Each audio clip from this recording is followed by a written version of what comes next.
Okay, everybody, so what I'm going to show you today is how to attach the motors to your gearbox. So at this point, you need to have your remote finished and you need to have your gearbox finished, okay? You could do this before you have the tires done, but you definitely need the remote and the gearbox. So first thing I want to establish is the difference between the top and the bottom of the gearbox, and this will matter for when we mount it to the body eventually. But you can see that across here, there's this crossbar, that's the top. This is the bottom. Okay, see how this is open at the bottom? And this has a crossbar. So this is the top. After that, you have to decide which direction you're going to have be the front of your robot. Now, if you're building some other robots, you might have a specific direction you have to go in, but for the Sumo Bot, you could generally pick either this be the front or this be the front. It's up to you. Generally, there's not really a huge difference, but if you put the motors go right here. The motors go in the front, then the robot's a little bit easier to control, but you have a little bit less cable length because you got to run the cable out the back of the motor, and you just have to you'd have to very carefully tape it, or maybe tape it to the bottom. But you just got to make sure that cable doesn't get caught. So that's the downside. If you have the motors in the back, well, a little bit harder to control, but then the cable just comes out the back. So honestly, not a huge difference. Not a huge deal either way.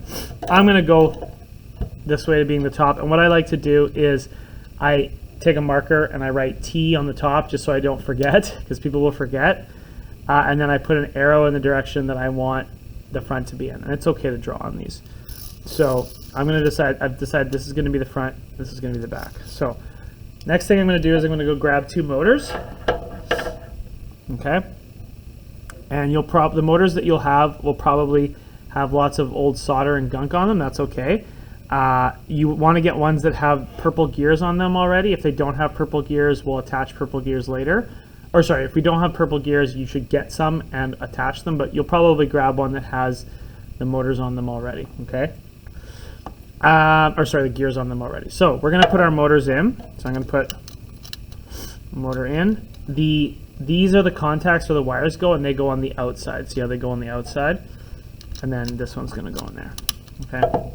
So those are my motors in. They're nicely in my gearbox, okay? Something I'll note, when your motors are in, ideally you should not be spinning that. You hear that noise? That's because now you're fighting against the motor. You know, when the motor's not in there, you can spin it, no problem. But when the motor's in there, then you're fighting against the motor.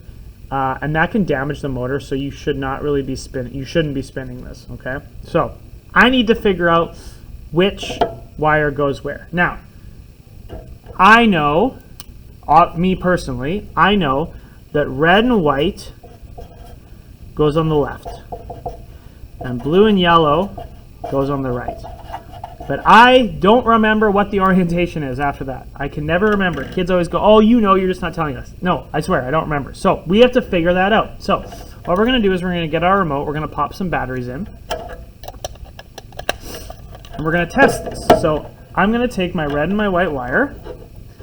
And you might need to get a friend to help you do this because it's kind of awkward and hard to do with all your hands. You know, there's a little much to hold on. Now, we don't want to start by soldering these, because if we solder them and they're wrong, then we have to de-solder them, and you know, it's just a bunch of extra work. So for now, we're literally just going to hold the wires to the contacts. So I'm going to put white up here and red on there, okay?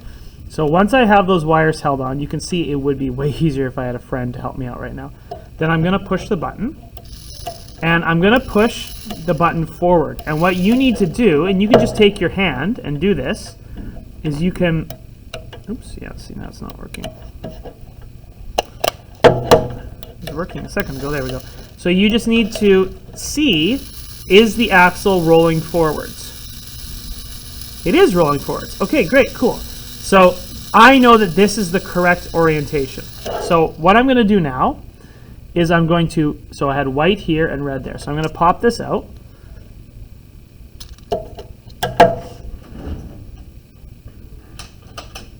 And I'm going to, just to help myself remember, I'm going to go white and red. I'm just going to put little marks on there.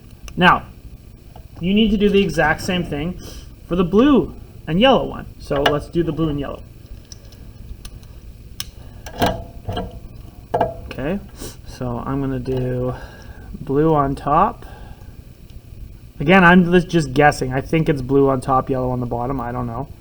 We'll see. Blue top, yellow bottom. Okay, we're holding it to those lines. And then I'm going to push it forward. Oop. And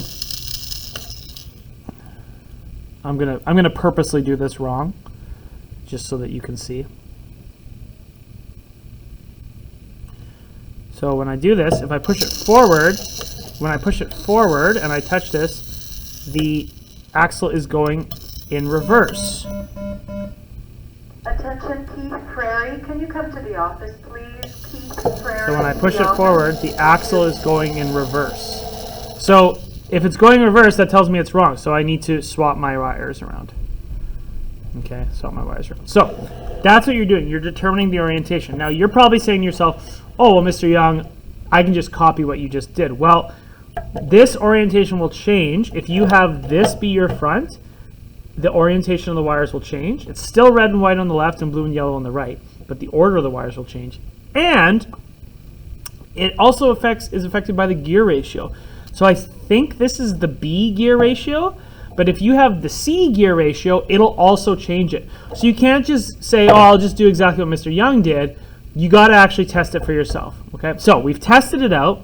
Now let's actually clean up the motors. So what we need to do now is we need to go, and you should be soldering these motors out of the gearbox. You shouldn't be soldering them in the gearbox, because this is all plastic around here and it melts really easily. So if you accidentally touch it with the soldering iron, then it's going to melt and it's going to get stuck to the motor. It's going to be a huge mess. So the first thing that we're doing is we are going to clean up these contacts. And all we're going to do is we're going to just use our soldering iron, our solder sucker, and a small pair of pliers or clippers to clean these up. Now I'm going to go clean these up, and I'm going to show you something very important. So don't go and start soldering yet. I'm going to go clean these up and then show you something very important. So just hold on a second. Okay, I'm back from cleaning up my solders. Now, so this are my motors. So this was the motor that I just had. And, oh, hold on. Just going to focus this. Go. So something that's very, very important is you can see right here are these little loops. See these little loops here? Now, if those get torn off, this motor is done. We basically have to throw it in the trash. And that's where you're going to solder your wires to. Now, when you're cleaning these up, you might have little bits of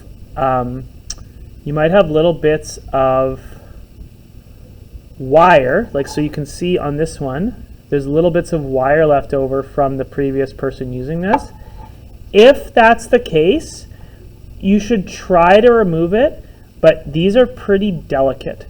And if you have a pair of pliers or side cutters and you clip them off, or you accidentally pull these out, these will just pull out, then the motor goes in the trash and it's basically useless and it's a waste, right?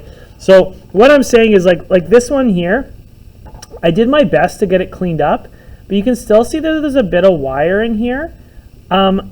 It's better to be safe than sorry and just leave that wire on and then just solder yours onto there, okay?